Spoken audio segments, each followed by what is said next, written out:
रोज नया दर्द, रोज नई कहानी हो जाती है।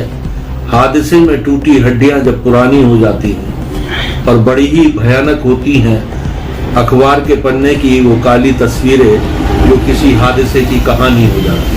मैं जा रहा हूँ वापसी के इरादे से, मगर सफर सफर है, मेरा इंतजार मत करना। किसी शायर का यह शेर मौजूदा हालात पर बिल्कुल ठीक बैठता है। हादसे पर हादसे, मगर इंतजाम कुछ भी नहीं। रफ्तार से प्यार, हेलमेट से इनकार, न सीट बेल्ट, न किसी को परवाह और न ही नियमों की जानकारी। अमरोहा में सड़क हादसे के कारण न जाने कितने लोग अपनी जान से हाथ धो बैठते हैं। हादसों की पीड़ा वही समझ सकता है जिसने अपने अपनों को खोया हो, मगर एक जिम्मेदार चैनल होने के नाते हमारा यह फर्ज बनता है कि हम उन वजहों को जाने। आखिर हादसों की वजह क्या है? क्यों सड़क हादसे बढ़ते जा रहे हैं? आखिर क्यों पुलिस प्रशासन हादसों को रोकने में विफल हो रहा है? आखिर कब समझेंगे वाहन चालक उनका घर पर इंतजार हो रहा है? आखिर क्यों लोग सिर पर हेलमेट लगाना पसंद नहीं कर रहे? वाहनों की स्पीड के नियम सड़कों पर क्यों दिखाई नहीं देते? लोग नियमों को जानते नहीं या जानना नहीं चाहते? क्या ड्राइविंग लाइसेंस के नियम और सख्त बनाना जरूरी है? सवाल और भी है, मगर जवाब हमें ही ढूंढने होंगे। आखिर सवाल किसी और का नहीं बल्कि हमारी जिंदगी का भी है। इस बारे में हमने कई जिम्मेदार शहर की शख्सियतों से भी उनकी राय जानी, मगर शहर के कई और मसलों पर भी आपकी राय जानना चाहेंगे। फिलहाल आइए सुनते हैं उनकी क्या राय है जो सभ्य समाज को बनाने में सहायक है। दिन प्रतिदिन बढ़ते हादसे को लेकर आपकी क्या राय है? क्या ट्रैफिक नियमों का पालन नहीं हो रहा? सबसे पहले तो मैं सिटी हलचल चैनल को मुबारकबाद देना चाहूँगा कि उन्होंने इस विषय को उठाया और ये ज़बरदस्त विषय है, क्योंकि ये हर एक जिंदगी से जुड़ा हुआ विषय है। और इसमें जहाँ तक हमारे पुलिस प्रशासन की जिम्मेदारी है उसका खास तौर से अभी हमारे यहाँ सीओ सिटी जो जिनके पास ट्रैफिक का भी चार्ज है, सीओ हैं ट्रैफिक के विजय कुमार राणा जी, उनसे हमारी इस विषय पे बात हुई थी और अच्छा रेस्पॉन्स मिला। पुलिस अपना कर्तव्य जिम्मेदारी से निभा रही है, लेकिन जहां तक हमें चाहिए, हमारे बच्चों को और हमारे बच्चों के जो अभिभावक हैं उनकी जिम्मेदारी बनती है कि जब बच्चा हमारा घर से निकले तो उसे देखें कि वो उसके पास हेलमेट है या नहीं है, और गाड़ी पर कितनी सवारियां हैं, 2 सवारियां लेकर जा रहा है, 3 सवारियां लेकर जा रहा है। तो इसमें पुलिस की जिम्मेदारी नहीं बनती बल्कि हमारी जिम्मेदारी बनती कि पुलिस का कोई भी व्यक्ति आपके दरवाजे पर नहीं खड़ा होगा। पुलिस का काम यह है कि आपको चौराहों पर टोक सकती है, रोक सकती है, चेक कर सकती है। और इस विषय पे सबसे पहले मैं एक बात और कहना चाहूंगा, जैसे हमारे अनिल कुमार जग्गा जी इस कार्यक्रम को करते हैं और ट्रैफिक से जुड़े हुए हैं और शहर के और लोग भी जुड़े हुए हैं, तो विशेष तौर पे मेरी उनसे अपील है जग्गा जी से और यहाँ के जो प्रशासनिक अधिकारी है, जिम्मेदार लोग हैं, पुलिस अधिकारी हैं, कि जो जितने भी अमरोहा के इंटर कॉलेज हैं, डिग्री कॉलेजेस हैं, उनके प्रधानाचार्य से, प्राचार्य से, उनके मैनेजमेंट से, जिम्मेदार लोगों से हम ये शुरुआत करें कि अगर मेरे हाशमी डिग्री कॉलेज में 50 स्कूटी आती है तो मेरी जिम्मेदारी बनती है कि उन बच्चियों में कितने बच्चों के पास हेलमेट है और कितने उनके डॉक्यूमेंट्स पूरे हैं। ये जिम्मेदारी कॉलेज की बनती है कि जब हम घर से अपना सुधार लेके चलेंगे उसके बाद ये जग सुधार बन जाएगा। और बहुत से यहाँ पर मैं देखता हूँ, मैस्को है और क्या नाम है, और भी इंटर कॉलेज है, राना है और दीगर है, बहुत से इंटर कॉलेज है। जब मैं जाता हूँ अपने लॉ कॉलेज जब छुट्टी होती है तो गालिबन 200-200, 400 बच्चे और बच्चियां हमारी जो अभी शायद उनके पास लाइसेंस भी नहीं होंगे, वो भी बहुत जरूरी चीज है। लाइसेंस का होना भी जरूरी है, इंश्योरेंस का होना भी जरूरी है और हमारा व्हीकल भी इस काबिल हो कि हम उस पर सफर कर सके। तो हमारा जो हेलमेट का जो विषय है वो हमारी जिम्मेदारी बनती है कि उससे हमारी जिंदगी बच रही है। या हमारी जिंदगी बच रही है तो वहां पर यकीनन सी बात है एक परिवार का सुख और चैन बच रहा है। तो सारे प्रिंसिपल, सारे प्राचार्य जो डिग्री कॉलेज के हैं वो अगर इस मिशन में हमारा सहयोग करें और हम उनके साथ कंधे से कंधा मिला के ये तय करें कि हमारे आने वाले जो बच्चे हैं, हमारे जो स्टूडेंट्स हैं, जो टीचर्स हैं या जो उनके अभिभावक हैं, तो उनके पास हेलमेट है या नहीं है। तो पहले हम अपने घर से शुरुआत करें, उसके बाद हमें सबका सहयोग मिलेगा। ये हमारी सुरक्षा का सवाल है, हमारी जिंदगी का सवाल है। न जाने कितने लोग रोजाना अपनी जान गंवा देते हैं या जख्मी हो जाते हैं या विकलांग बन जाते हैं। तो पुलिस भी आपके साथ है, आपकी दोस्त है, आपकी हमदर्द है। तो पुलिस जो है आपको अगर रोकती है, बताती है, जैसा कि अभी हमें पता चला कि हमारे जिले से मात्र अभी 2-4-5 महीने में 7.5 करोड़ रुपए का जुर्माना हमने भरा है, जो सिर्फ हेलमेट या हमारे डॉक्यूमेंट्स पूरे न होने पे है। तो 7.5 करोड़ की बड़ी रकम होती है। हमें आज के दौर में पैसा बचाना है, और जब पैसा बचाना है तो पैसा बचेगा तो जिंदगी बचेगी, और जिंदगी बचेगी तो पैसा बचेगा। तो पहले सेफ रहिए और खुश खुर्रम रहिए, आबाद रहिए और अपनी जिम्मेदारी को स्वयं समझिए। आज हम इस बात पे, इस मौके पर एक बार फिर अब जो सिटी हलचल के हमारे ब्यूरो चीफ है मिस्टर मयन, उनको मुबारकबाद देते हैं। तो उन्होंने इतना अच्छा विषय उठाया, इसमें हमें सबको सहयोग करना है। जब हम सबका एक दूसरे का सहयोग करेंगे, साथ रहेंगे, जब हम आगे बढ़ेंगे। जय हिंद, जय भारत। शहर में बढ़ते हादसे पर हादसे, इसका जिम्मेदार कौन? देखिए, एक शायर ने कभी 2 लाइनें लिखी थी कि घर से निकलो तो पता जेब में डालकर निकलो, हादसे चेहरों की पहचान मिटा देते हैं। और ये एक भयावह सत्य है कि जब कोई सड़क दुर्घटना होती है तो कभी कभी देख करके इतना दुख और तकलीफ होती है जिसमें एक ट्रक और बस का एक्सीडेंट हुआ और 10 लोगों की उसमें मृत्यु हुई है। तो लखीमपुर जिस मंडल में आता है, वहां की मंडल आयुक्त महोदया जो है वो हॉस्पिटल में उन घायलों को देखने गई थी, और वहां पर एक बच्चे की स्थिति देख करके वो अपने आंसू नहीं रोक पाई। तो आप उस दुर्घटना को लगा सकते हैं कि जिस आदमी, किसी व्यक्ति को ऐसे को देख करके दुर्घटना में जो घायल है, कितना विचलित हो सकता है कि उसका अपना संभलना बहुत मुश्किल हो जाता है। लेकिन रोमांच कहेंगे हम इसको कि आज की जो युवा पीढ़ी है, रफ्तार के रोमांच में वो स्पोर्ट्स बाइक खरीदने का शौक रखते हैं, बाइक दौड़ाने का शौक रखते हैं, लेकिन उनको सुरक्षा के नियमों का पालन करने का तरीका मालूम नहीं है। उसके पीछे हमारी सरकार की कहीं ना कहीं हम इसमें मानते हैं कि सरकार को ड्राइविंग लाइसेंस देने से पहले पूरी तरीके से एक पाठ्यक्रम जो मोटर व्हीकल एक्ट के अंदर निर्धारित है उसका सख्ती के साथ पालन कराना चाहिए। और जब तक उस मोटर वाहन अधिनियम के अंतर्गत जो पाठ्यक्रम निर्धारित है, एप्लीकेंट्स उसके अनुसार उत्तीर्ण नहीं हो जाता, उसको ड्राइविंग लाइसेंस नहीं मिलना चाहिए, उसको वाहन चलाने की अनुमति नहीं मिलनी चाहिए। देश के अंदर प्रतिवर्ष लगभग 1.5 लाख लोगों की मृत्यु सड़क दुर्घटना में हो रही है, और आप चौंकेंगे इस बात को सुन करके कि उसमें से 65% यानी कि 1 लाख से लगभग कुछ अधिक, मान सकते हैं आप 1.5 लाख का 65% जो है लगभग 1,10,000 1,05,000 के आसपास उन लोगों की मृत्यु हुई है जिनकी आयु 15 से 35 वर्ष के बीच में है। एक किशोर से युवा के बीच की जो उम्र होती है वो परिवार के लिए एक बहुत महत्वपूर्ण समय होता है कि वहां से बच्चा स्कूल से निकलता है और उच्च शिक्षा में जाता है, और वहीं से वो कुछ ना कुछ प्राप्त करता है, सफलता के लिए आगे बढ़ता है। एक परिवार के जो आर्थिक संसाधन जुटाने की उम्र है, परिवार में पता ही चला कि एक ही बेटा था जो कमाने वाला था, और वो रफ्तार के चक्कर में चला गया, जैक हल्की सी लापरवाही उसमें चला गया।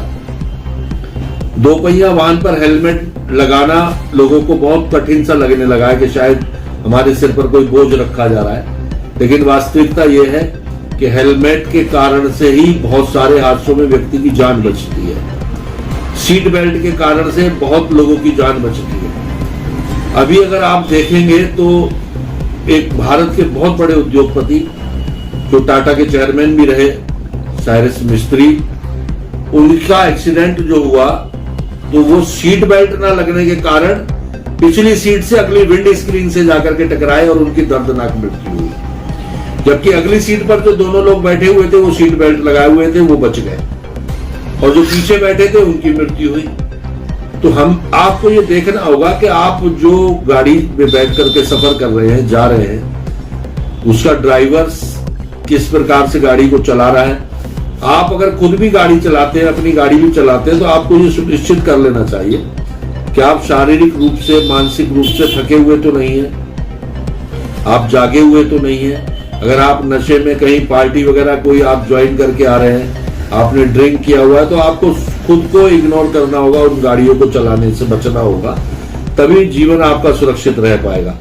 वरना जिस रफ्तार के साथ लोगों की रोड एक्सीडेंट में मृत्यु हो रही है, कि आप देख सकते हैं 4 महीने से अधिक का समय हो चुका है, रूस और यूक्रेन का युद्ध चल रहा है, जहां पर सिर्फ दोनों एक दूसरे को मारने के लिए गोला बारूद बिछा रहे हैं, बंदूकें चला रहे हैं, मिसाइल फेंक रहे हैं। वहां पर भी अभी इतने लोगों की मृत्यु नहीं हुई है, उससे 10 गुना ज्यादा लोगों की मृत्यु आपकी सड़क दुर्घटना में भारत में हो चुकी है अब तक 2022 में, जबकि अभी 3 महीने आपके पूरे बकाया है। तो सड़क दुर्घटनाओं में हम किसी भी प्रकार से पुलिस को दोष नहीं दे सकते। पुलिस अगर हेलमेट के लिए रोकती है, पुलिस सीट बेल्ट के लिए रोकती है, तो बहुत सारे बुद्धिजीवी जो पढ़े लिखे लोग हैं, जो संभ्रांत अपने आप को समाज में कहलाते हैं, उनको ऐसा प्रतीत होता है कि उनका अपमान कर दिया गया है। तो सबसे पहले जो व्यक्ति अपने आप को पहली श्रेणी में गिन के चलते हैं ना, वो असल में समाज के लिए एक तरीके का आइडियल होते हैं, और पिछली श्रेणी वाला आदमी उनका अनुसरण करता है, वैसा ही करता है। अगर समाज का जो पढ़ा लिखा और सभ्य समाज है वो मोटर कानूनों का पालन करेगा, तो कहीं पर भी इस तरीके की चीजें पैदा नहीं होंगी, और कम से कम जो हमारी युवा शक्ति है, जो राष्ट्र निर्माण करेगी आने वाले समय में, उसकी क्षति नहीं होगी और वो लोग सुरक्षित रह सकेंगे। जिम्मेदार कौन है? जिम्मेदार स्वयं व्यक्ति है। देखिए, वाहन जो व्यक्ति चला रहा है उसको पुलिस नहीं कह रही कि आप ओवर स्पीड चलाइए, उनको परिवहन विभाग नहीं कह रहा ओवर स्पीड चलाइए, उनको कोई दूसरा आदमी नहीं कहता। जब आप खुद बैठते हैं स्टीयरिंग के ऊपर, तो मोटरसाइकिल के हैंडल पर आप बैठते हैं, तो आपको खुद तय करना है कि आपको कैसे चलना है। 60% से लेके 80% के बीच की जो दुर्घटनाएं हैं वो ओवर स्पीडिंग के कारण से हो रही हैं। अब आपसे मैं आपको एक चीज और बताना चाहूंगा इसमें, कि आप समाज के किस भाग का हिस्सा बनना चाहते हैं। मोटर वाहन कानून के अंदर नाबालिग बच्चों के लिए एक प्रावधान है कि उसमें 25,000 रुपए का तो जुर्माना और 3 वर्ष तक की माता पिता को कैद। जितने बच्चे आपको शहरों के अंदर नाबालिग वाहन चलाते हुए मिलेंगे, 2 पहिया वाहन चलाते मिलेंगे या 4 पहिया वाहन चलाते मिलेंगे, उसमें से एक बच्चा ऐसा पकड़ के हमको दिखा दीजिए जो बिना माता पिता की मर्जी के उस वाहन को चलाता है। माता पिता अपने नाबालिग बच्चों को, अपने छोटे बच्चों को सामाजिक स्टेटस दिखाने के लिए वाहन चलाना सिखाते हैं कि हमारा तो 10 साल का बच्चा भी स्कूटर चला लेता है। लेकिन जिस दिन पुलिस उस कानून का पालन कराने पर उतरेगी, उस दिन माता पिता को यह समझ में आएगी कि आप जो कुछ कर रहे हैं वो सही है या गलत है। क्योंकि अभी भारत के अंदर उसका कानून है, बना हुआ है कानून, लागू है कानून वो, और दिल्ली, चंडीगढ़, हैदराबाद जैसे बड़े शहरों के अंदर उसका पालन भी होता है, मुकदमे भी कायम होते हैं। लेकिन कहीं ना कहीं सामाजिक ताना बाना ना बिगड़े, समाज पर उसका बहुत ज्यादा भय का वातावरण पैदा ना हो, कहीं अगर इसकी ढिलाई दी जाती है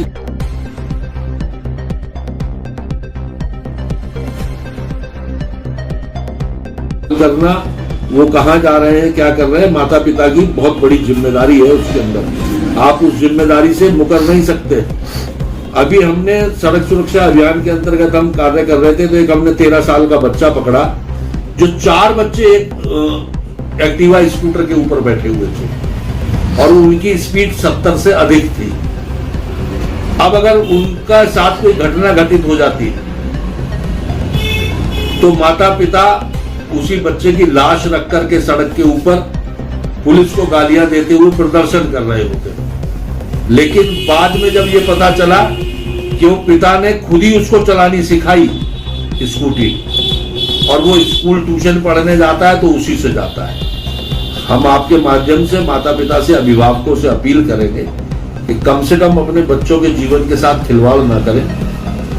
पुलिस को या सिस्टम को या कानून को दोष देने से बेहतर है कि आप अपने अंदर के दोष को देखें और बच्चों की सुरक्षा के लिए ये सुनिश्चित करें कि 18 साल से कम जो बच्चा है आपका वो वाहन ना चलाए, और उसके बाद जब वो वाहन चलाए तो वैध लाइसेंस प्राप्त करे, ड्राइविंग लाइसेंस, वाहन चलाए और 2 पहिया वाहन पर अपने परिवार के किसी भी सदस्य को बगैर हेलमेट ना निकलने दें।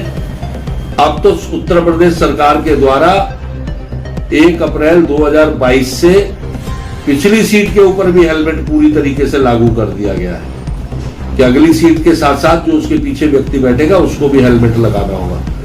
कृपया जीवन को सुरक्षित रखने के लिए इनका पालन जरूर करें, ताकि समाज के अंदर जो राष्ट्र निर्माण के अंदर युवाओं की क्षति हो रही है इसको बचाया जा सके। दिन प्रतिदिन बढ़ते हादसे को लेकर आपकी क्या राय है? मैं सिटी हलचल चैनल के माध्यम से अमरोहा शहर की आवाम से यही अपील करूंगा, ट्रैफिक नियमों का पालन करें, घर से निकलते समय हेलमेट जरूर लगाएं, स्कूटी बाइक के कागज़ पूरे लेकर के चलें, ड्राइवर लाइसेंस अपने पास रखें। इन्हीं के साथ साथ मैं ज़िले के कॉलेज संचालकों से भी यही विनम्र निवेदन करूंगा कि अपने कॉलेज में आने वाले छात्र छात्राओं को डीएल हेलमेट पर भी एंट्री दें, अन्यथा एंट्री न दें। अगर आप ये मुहिम शुरू करेंगे तो मैं दावे के साथ कह सकता हूँ सड़क दुर्घटनाओं में कहीं ना कहीं कमी आएगी, बहुत तेज़ी से कमी आएगी। इसी के साथ मैं अपनी बात समाप्त करता हूँ। धन्यवाद। एक सवाल ये आता है, क्या लापरवाही हमारी है या प्रशासन की लापरवाही? हम खुद लापरवाह हैं, हमारी जिम्मेदारी बनती है, हम इसका दोष प्रशासन को नहीं दे सकते। ये सारी कहीं भी अगर कोई हादसा होता है तो उसके जिम्मेदार कहीं ना कहीं हम स्वयं होते हैं। सर, एक जिम्मेदार पेपर होने के नाते अमरोहा में आपका विधान केसरी एक जिम्मेदार पेपर है, उसके होने के नाते आप क्या संदेश देना चाहते हैं उन युवाओं को जो युवा आज 1 लाख से ज़्यादा युवा एक्सीडेंट की चाहते मौत की घाट पर? देखिए, युवा ही देश का भविष्य है। आज का युवा नशे का आदी बहुत हो चुका है। मैं अपने युवाओं से भी यही अपील करूंगा कि शराब पीकर वाहन न चलाएं और कोशिश करें कि शराब आदि के नशे ना करें, क्योंकि इनसे ऐसे नशों से एक परिवार ही नहीं बल्कि एक युवाओं पर मतलब बुरा असर पड़ रहा है।